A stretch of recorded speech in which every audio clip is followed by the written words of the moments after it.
clearly today was meant to be a day that sort of cements positivity for banks if rates are going up, but opposite reaction, only a slight flattening in the curve. Are you surprised how much banks sold off?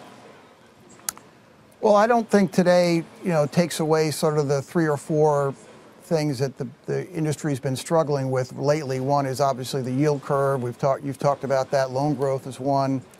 Deposit costs have been an issue that have come up for the smaller banks. And then you've got the cost pressures on investment banking or asset managers. So that doesn't go away. I think the good news today is the Fed is raising rates, which will allow the banks to raise the prime rate, which will take pressure off the margins. But other than that, I think we're in the same environment. I think the 2 things I was surprised that we didn't hear today was any talk about the balance sheet, and there hasn't been much talk about that even in the commentary or in his prepared remarks.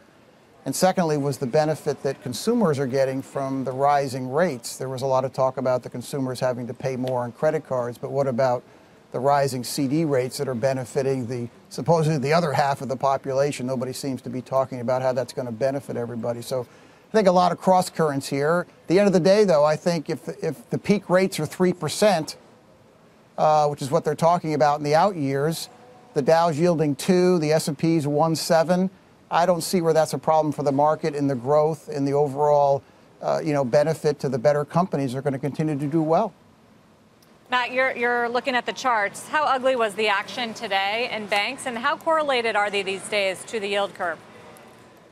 Well, I think that's a little bit of the problem, what's happened just in the last week or so. But yeah, it's interesting because this group has been stuck in a sideways range and been badly underperforming for 18 months now. And along with some of the negative comments or negative issues that Dave pointed out, we also have, the European banks, which are down near bear market territory. And of course, the housing stocks have acted so poorly lately. And you wonder what's going to happen with the housing industry. And of course, that would be important for the bank stocks. But today's action, or even the action over the last week, we've had the S&P hitting all-time highs. You've seen long-term rates moving up. We've seen the yield curve actually steepened a little bit in the last week or so, and yet the bank stocks have gone down 4 or 5%. And today's action, in particular, is disappointing because you look at the KRE, which is the regional bank ETF, that broke below its 200-day moving average. That had been rock solid support all year for that index and for that ETF. So the fact that it's broken below it raises another yellow flag for the group.